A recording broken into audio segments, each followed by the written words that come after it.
I'm gonna make an egocentric move and talk about myself most of the time, and talk about how I finished at Kwalee from being a student at uni. But maybe some of you don't know who is Kwalee, what is Kwalee. Kwalee is a company based in Leamington Spa, and we make hyper-casual games in-house and take games made outside by other developers and just publish them. You may have played some of our games, but I'm gonna get back to it. Kwalee is currently the biggest hyper-casual publisher in the UK. We have more than 300 million downloads all over the world. When we launch a game, it's worldwide. It's not only one market. We have, at some point, at least, have the top one in every country in the world with some of our hits. And we're in the top 5 mobile game publisher worldwide in terms of downloads. The question now is, what is hyper-casual? You probably saw some of the games, some of the icon of the game at the start of the presentation. I already heard some of you telling like, oh, I played that game, that's JETPACK Jump, etc. An hyper-casual game is basically a game that has a mass appeal. The goal of the game is to be as appealing as possible to the broader audience possible. Some of the game can be satisfying when you play them, some of the game can be a bit challenging, but the goal is to attract as many people as we can. Two examples of hyper-casual game. The first one on the left is JETPACK Jump. It's a simple gameplay. You tap to jump, tap to jump, tap to jump, as you see, when the little circle go around, and then you go as far as possible and you try to beat your high score. You upgrade your jetpack, you upgrade your character, you upgrade your offline landings, and you try to go as far as possible. There is a lot of towns, a Chinatown, a little city, more like London style, etc. In Draw It, it's basically trying to draw one of the two words, and the machine inside the game is gonna try to guess what word it is, and you're playing against a competitor. And the goal is to have the highest point at the end of a session of gameplay. Another game you may have seen, it's like a gun, is a puzzle game called Shootout, where you have to protect the little green guy, so avoiding him being shot, but killing everyone else. This game has been nominated as the winner 2019 for the best puzzle game at TIGA Awards, which is an award for some game, some type of game in London. More than 10 million of downloads since July, and it's been top 1 in multiple countries in the world. As you can see, hyper-casual is like everything. We had a drawing game with machine learning inside. We had a game simply where you tap and you try to go as far as possible, and you have a puzzle game. When you go at the top of the charts on iOS, Android, most of the game at the top of the charts are hyper-casual. That tends to appeal a lot of people. More specifically, me. My name is Anthony. I'm actually lead user acquisition and monetization, so I manage a team of 3 people. I've been almost 1 year at Kwalee, and that's my first time full-time role in gaming. And as you can hear from my accent, I'm not really British. I come from Switzerland, this little thing which is not in Europe, in the middle of everything, and from the French part. So the French accent comes from there. Before explaining a bit what I'm doing right now, I will pass quickly over how I finished there, because this path, it was not made to finish in video games at some point. We all have a story. Why did we start playing game?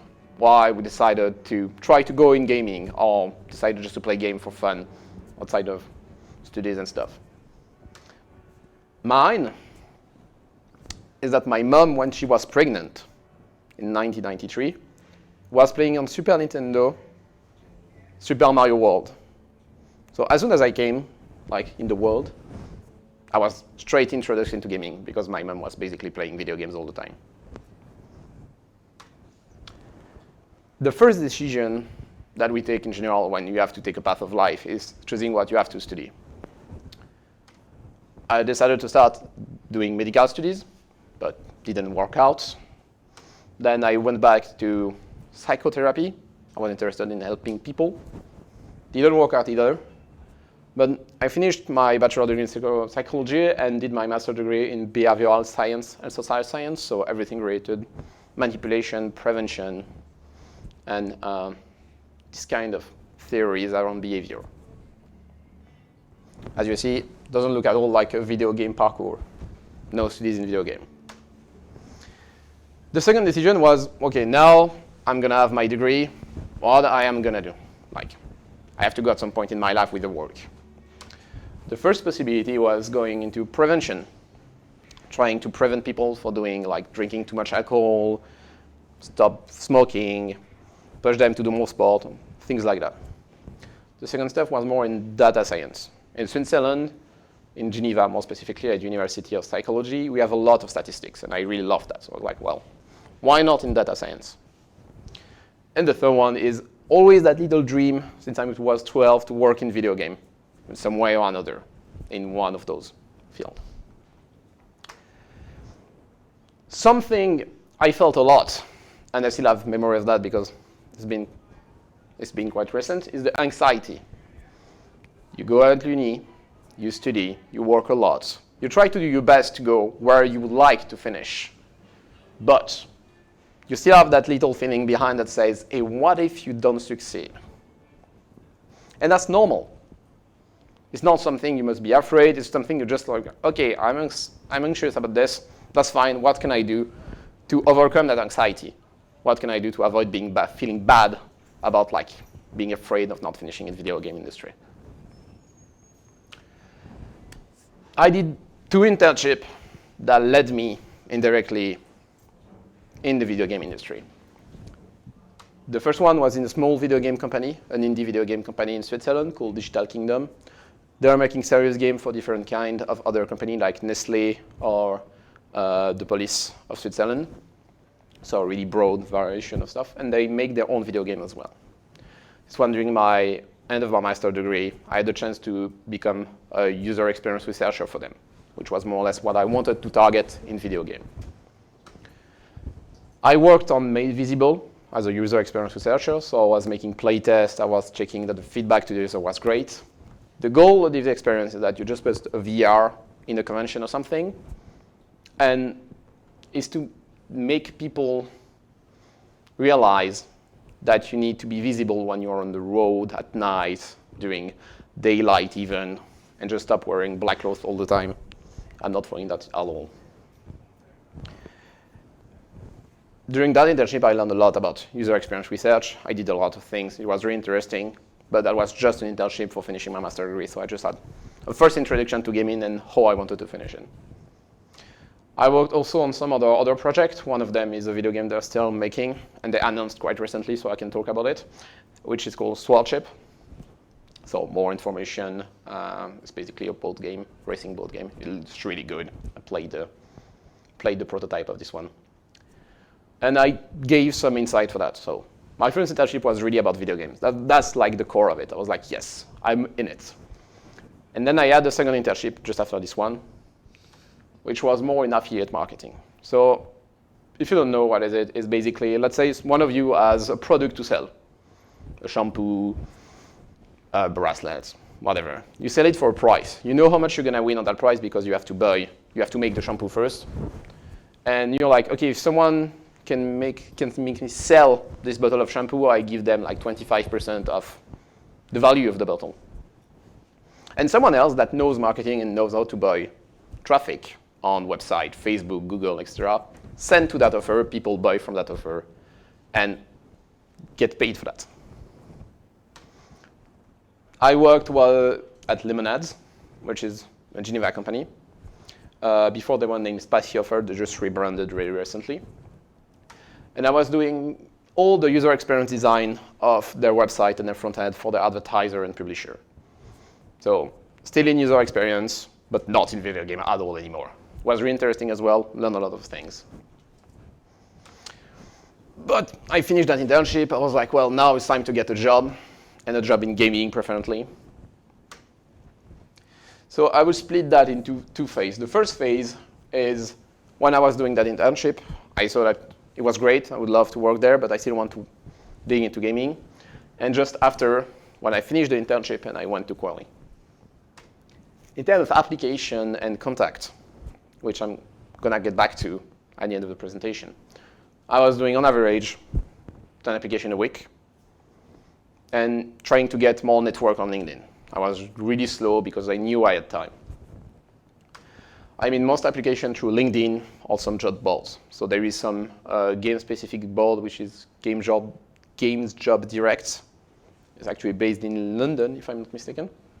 They're really nice. It's a really nice website, sorting out a lot of gaming things. And when I started to be employed, so basically I finished my second internship, I had no work. I was at my mom's house. I was like, I need a job. And I want a job, and I don't want to do a job that I don't like. So I'm going to give myself the means to do it.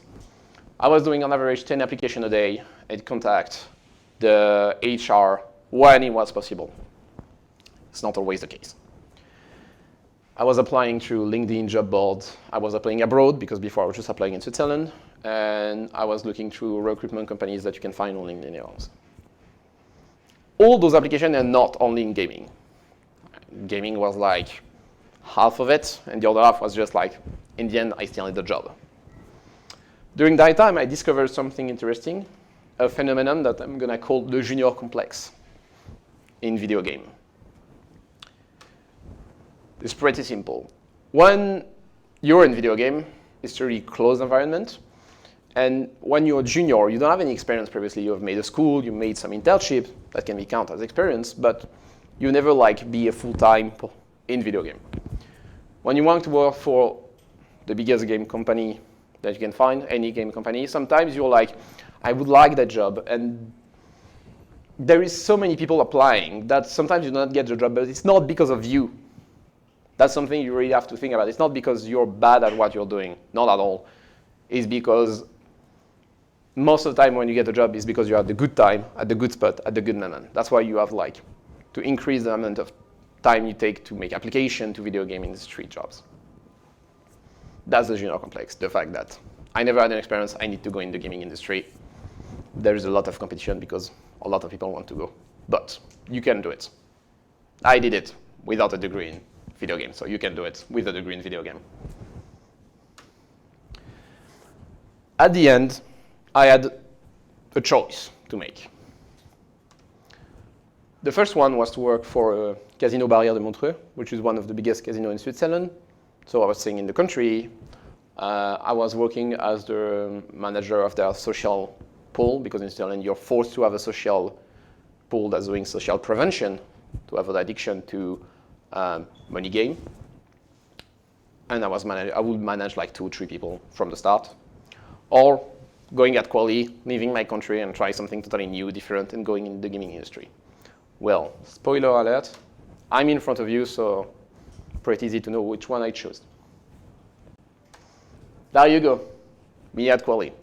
I've never been in the UK before. The tea speaks so much about it, the Big Ben, the Queen. And something I discovered recently, the crumpets. Oh God, I love crumpets. It's incredible. I put crumpets with butter inside of wrap. It's insane. Anyway. Let's talk now on my life at Kwalee. You saw how I finished at Kwalee. Now let's go more into what I'm doing and what happened and what did happen during this period of time of like less than 1 year. The first week were all about learnings. You come into work, I didn't know the job. I had the basics of media buying and buying traffic from online advertisement because I was doing the user experience designer from that affiliate marketing company, so I had to understand the job that I was designing stuff for. But I still had to learn a lot. Hyper casual is a style of game that is really strange and different in terms of how you think marketing about it. It was really intense. I did some mistakes. It's normal, but it was really great. Then I had my first launch. I think after 3 months, they came to me with that game, Rocket Sky. Rocket Sky is a simple game where You try to go high as possible without making your rocket explode. And you have a fuel bar, so at some point you run out of fuel and you fall. You can upgrade your fuel, you can upgrade your speed, you have 4 buttons for upgrading your rocket, you can change rockets. For my first launch, the game was good. Finished number 9 in the US on iOS, which is the biggest competitive market, so we take that as a reference for the rest. Then, 1 month after, I think, meantime, we launched JETPACK Jump. There is that second launch they gave me. And this one was a gold one. Shootout. Already talked to you about it. I'm not going to pass over it again. 10 million download, number 1 puzzle game, winner of TIGA Awards. It finished first in the US after 5 days, something like that. It was insane.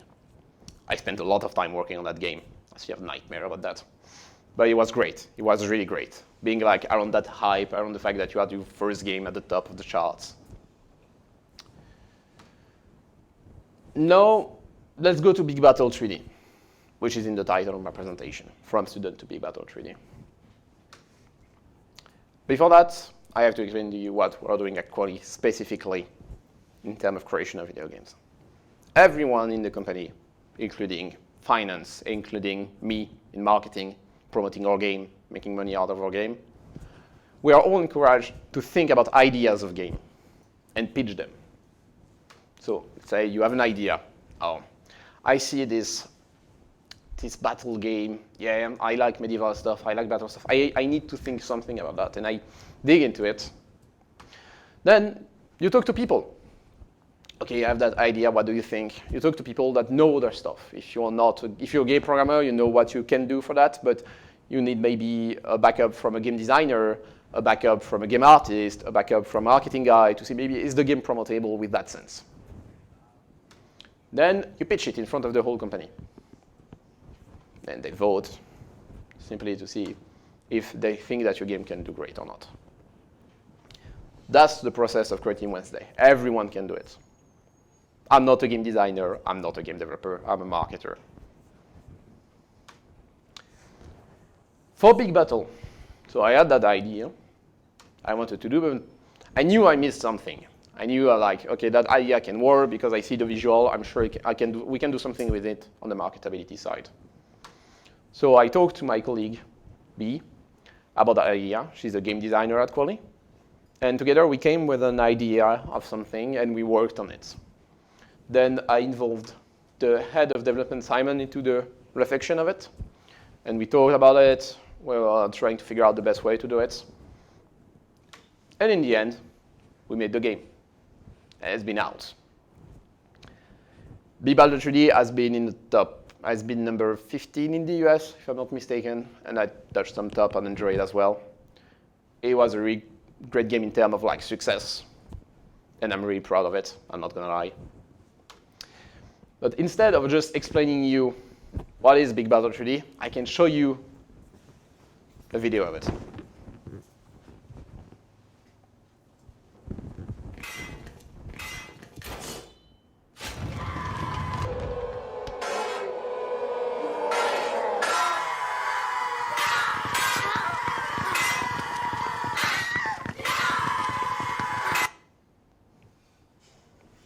That's Big Battle 3D. You finish the level, you go to the castle, you win the castle, the guy falls from the castle. You finish the level, you go to the next one.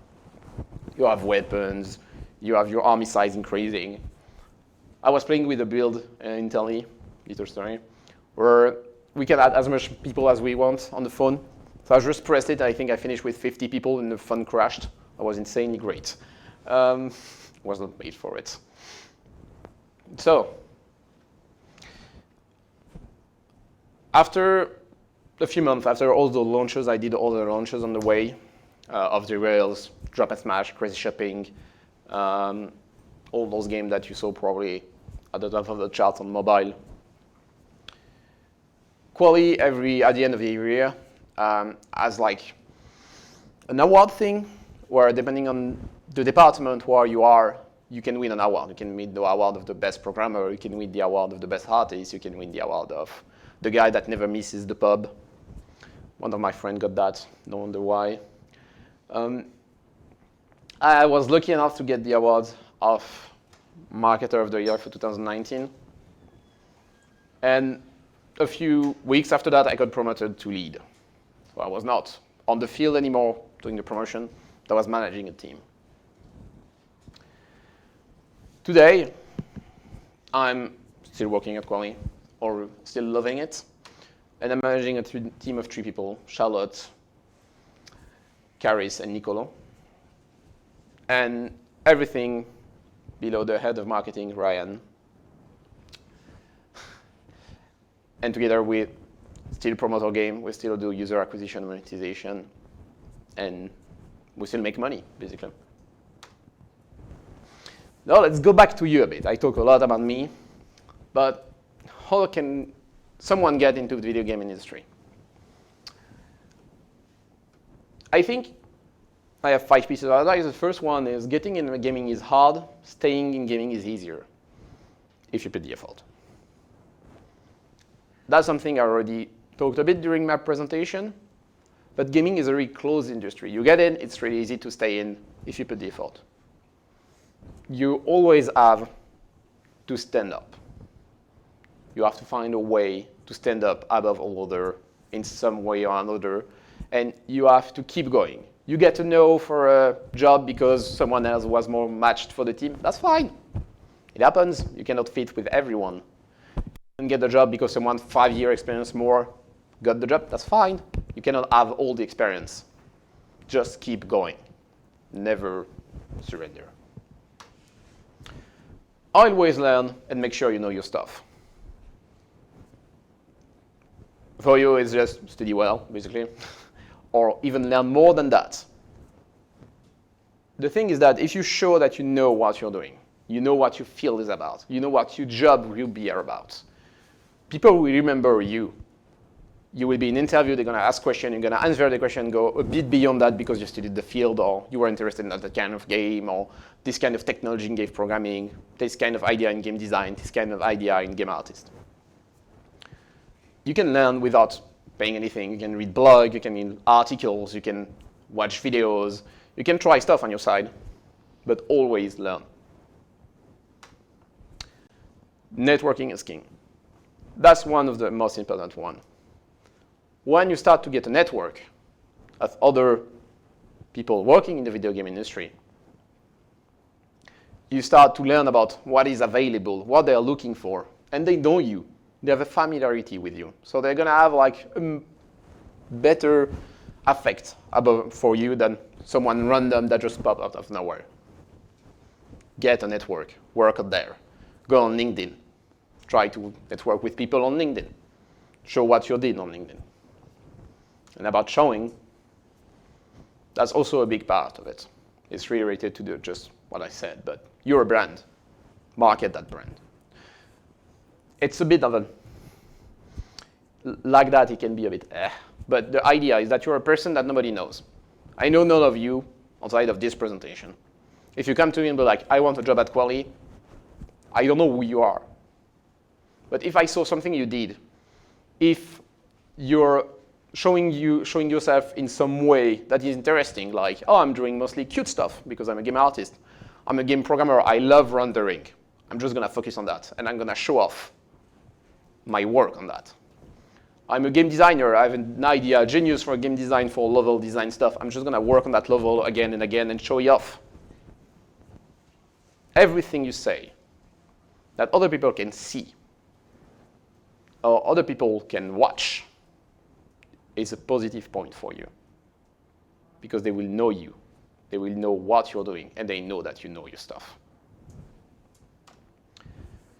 The 5th one was more for me.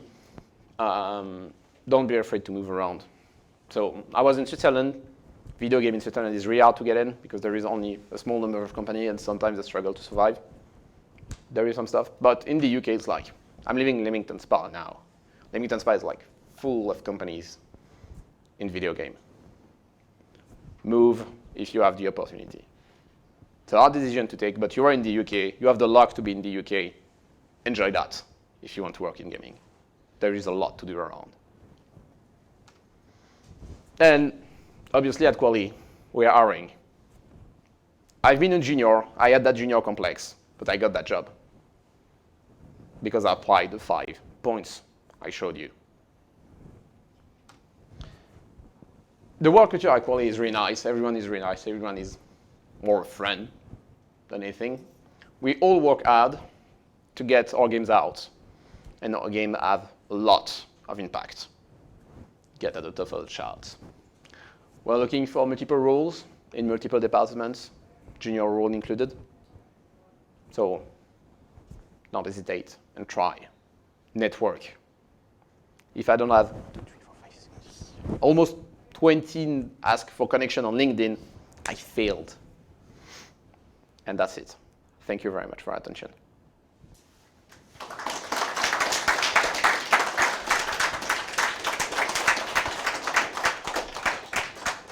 Okay, thank you. At this point, we can open up some questions.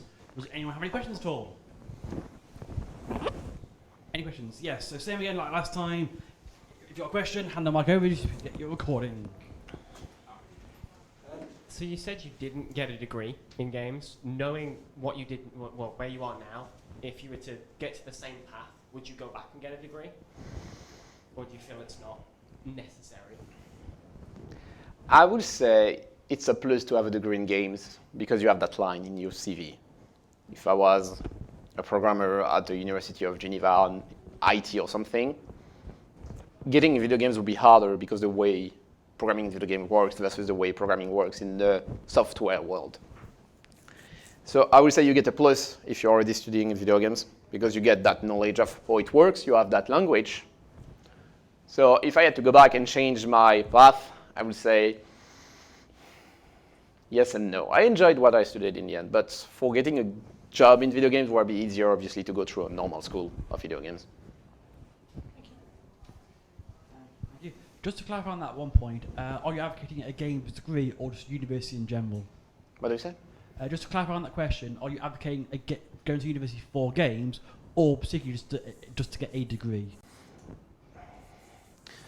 I would say it depends what you have as a choice and what you're thinking about, like plan B, plan C, how you plan your life and what you want to do.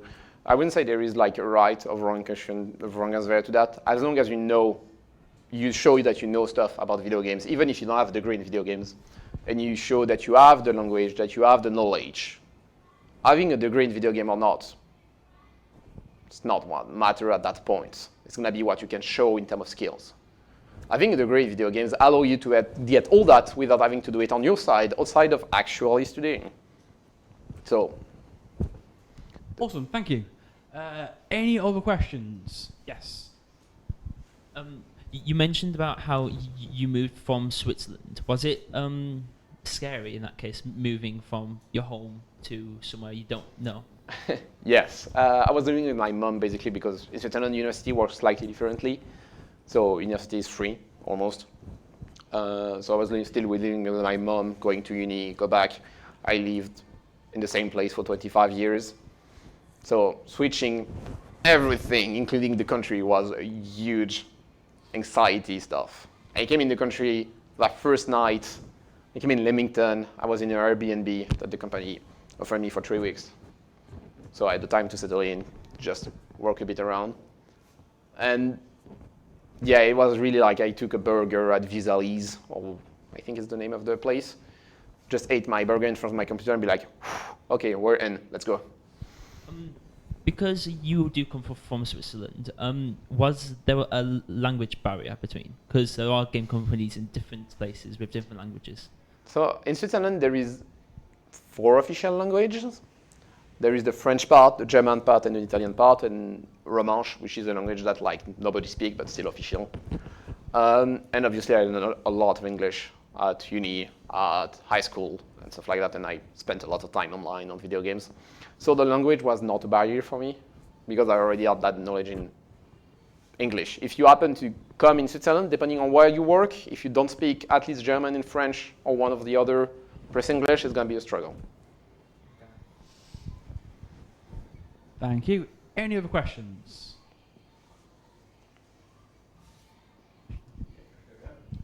So you said you work in monetization. How does competing monetization-wise, at least, with a less casual game work for you?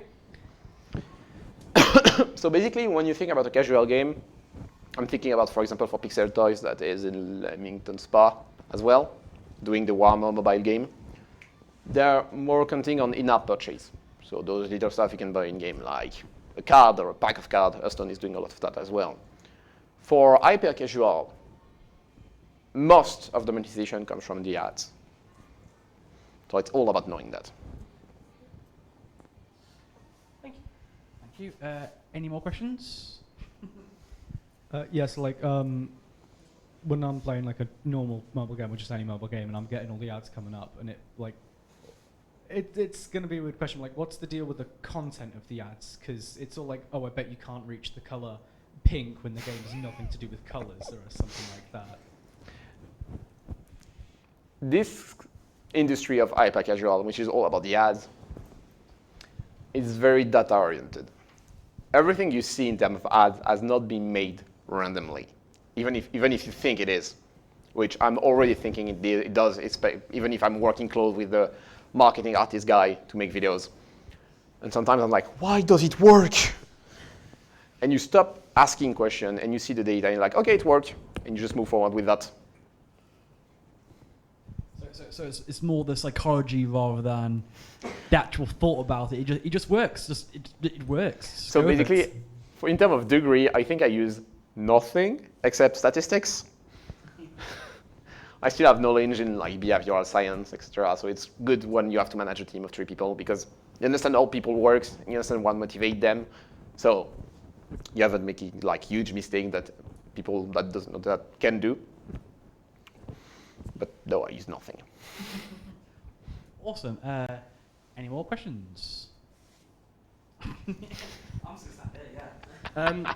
So working so closely with a mobile game industry, do you still find time to play your own, or is that something you sort of steer away from? Well, I think officially on my like job description, there is play our game and those of our competitors. So technically, I can spend every now and then a bit of time at work just playing games, mobile games. On my private time, playing games has been like different. I think when you work in video game, and you may already have that feeling sitting in it, and you play a game, you cannot just play a game. Sometimes you're like, hey, there is something there. Hey, they feel that. You struggle just to be like before. Okay. Thank you. Any more? Okay, my turn. Awesome. Okay. So a lot of students or people, when they think of games, they think PC, consoles, PlayStations. That's what they think of games. How do you think, or how do you feel from your experience, mobile games are different as opposed to PC games from an applications point of view? So if they were developing the applications, how do you think it would be different from, let's say, aiming for, say, Playground, which is today, versus Kwalee, which is kind of, it's games, but they're different types of games. AAA versus hyper casual sort of thing. That's a really good question, and I think the main thing is depend on what role you are applying for. When you're working in AAA, you have a lot of very specific programming role. For example, a very specific game designer role. One example I can give is like one of the guy working on Call of Duty at some point was just like making how the bullet get out of the gun. Like just working on that. Just picture it, 8 hours a day. Just working on how your bullet's gonna get out of your gun. It's insane, but it's AAA. You go really specific. Every detail of the game is worked by someone. In mobile game, there is some specificity. You're working on specific stuff. You can be like, oh, I'm really good at finding new technology. I'm really good at thinking about new games and just make a quick prototype of it. You can have your strength, and you have to play on your strength. But I would say it will depend mostly on the type of industry you're going to. Hyper casual, show off what is your biggest strength, and obviously, if there is a need in the company, they're gonna go for you. In AAA, just go specifically for the thing that you're applying for. Really go as deep as you can.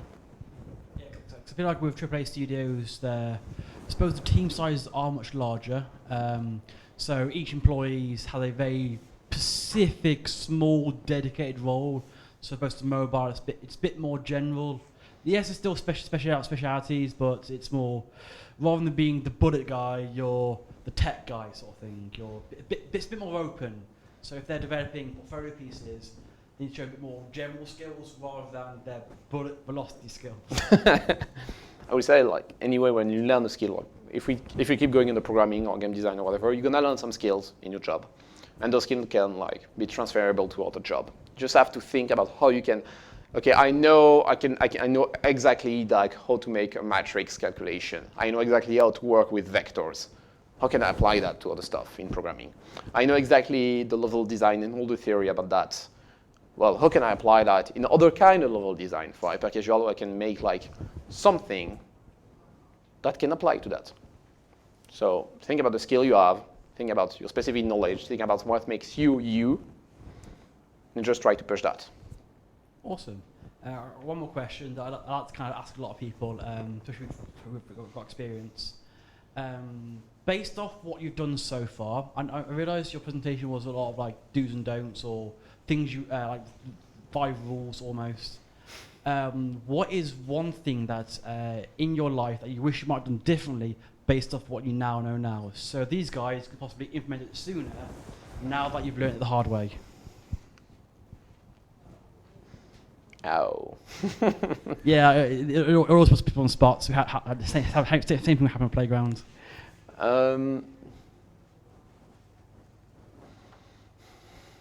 I would say the learning one. I started to learn a lot of stuff only after my first year of master degree because I started to get like, okay, this master degree is nice, but I want more. So I started to learn outside of normal study at that point. If I would have done that earlier in my life, I could have done, like, go faster, basically. Okay, so what you're saying is make decisions and stick to them earlier on, sort of thing, or if you're going to make a change now. Yeah, if you think about something, instead of being focused on I'm afraid of changing something like an habit, or I'm afraid of trying something new, just try it. Because if you never do it, if you never push yourself to do it, nobody is going to push you to do it, except your mom maybe, or your dad. No, awesome. So if you go learn a thing, why not do it today rather than tomorrow, sort of things. You go do it, so you might as well do it now. Yeah. You learn faster and you get done quicker. Awesome. You must fail to learn and to have success. Don't be afraid of failing. That's fine. I failed a lot of time. Failing upwards. Yeah. Sort of thing, yeah. You learn more from your mistakes than you do get it right. Awesome. Thank you. Are there any more questions? Okay then, awesome. Thanks everyone for attending. Also, again, thanks for coming down. Hopefully you all here have learned a little something about, well, in this case, hyper-casual games. In that case then, so remember, I'll be